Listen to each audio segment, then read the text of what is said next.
Now let's talk about key issues.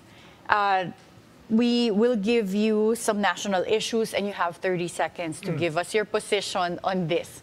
Okay. So first, confidential funds. Timer starts now. Confidential funds, meron pong specific purpose yan. So that's for investigation, operations ng mga police, mga investigating offices, sa militar. Hindi ko yan pampolitiko. That's my position. Now, merong mga gumamit niyan, imbestigahan lahat. Imbestigahan nyo si VP Sara, pero imbestigahan nyo rin lahat ng congressman at mga politikong mawak ng confidential funds. Pati kami. So everybody will know and everybody can come clean. Then we can arrive in a decision after a informed information. Right? And just as a quick follow-up question on that, is it normal to be using anonymous or names that are not accurate pagka nagdi-dispense ng confidential funds? Oo, ma'am. As an investigator, hindi mo talaga i-reveal yung mga sources mo eh. Hindi mo pwedeng sabihin na binigay mo to rin sa agent mo na pera para kumuha ng impormasyon. Hindi mo pwedeng gawin yan. Otherwise, it will be putting the person's life in danger. So, yung pinag-uusapan ngayon na Mary Grace Piatos, is that normal to be using a name na inimbento or hindi ito talaga nag-e-exist? Hindi mo talaga sasabihin kung sino, ma'am. Ako, meron ako mga ganun, mga itinagong tao.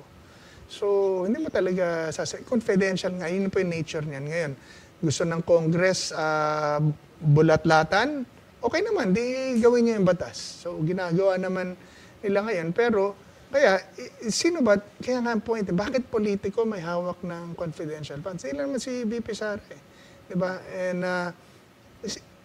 well, from VP Sara's position as DepEd, grabe ang komunista sa DepEd eh.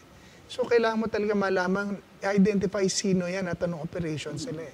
So, kung ayaw ng legislator yan, ayaw ng tao yan, edi alisin natin. Dapat sa lahat. Okay. And VP Sara's impeachment.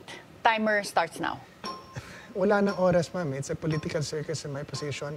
Hindi na aabot yan sa impeachment ko sa Senate, dadaan pa yan sa proseso. It will be an incredible feat if Congress will push this impeachment complaint. Number two, this is only dividing the country more. That will bring our country down. So, wala po talaga yan. Ang mahalaga rito, hindi na kung pula or berde ka, mahalaga rito, pag-usapan natin yung Pilipino ka. Dahil ang mga komunista is taking advantage itong away ng Presidente at Vice President.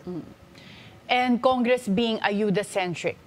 Timer starts now. That's isasabihin ko na lang, wag ko kayong bumoto ng corrupt. Kunin nyo yung pera dahil pera nyo naman yan. Pero panalangin ko at pakiusap ko, wag kayong bumoto ng corrupt kung gusto nyo ng pagbabago. What about the Marcos-Duterte rift? Timer starts now. Again, itong pula at green is being taken advantage of the communist. Pinag-aaway nila, ang tawag dyan yung pag-awayan ng naghaharing uri, and then they will take over. Pilipino laban sa Pilipino, pulis laban sa pulis, sundalo laban sa sundalo, wag po nating gawin yan. Pilipino tayo, ano man ang kulay mo, pag-usapan natin, yung makakabuti sa Pilipinas. Okay. So in your opinion, dapat ayusin? Pag-usap na maayos. Tingog party list having a MOA with PhilHealth and DBP. Timer starts now. Pork barrel system, bawal na po yan, sabi ng Korte Suprema. Ang pondo, yung nag-a-appropriate at saka nag-i-implement, dapat pong maghiwalayan. So what is this MOA doing?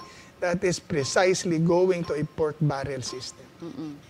Thank you so much for giving us your position on these issues.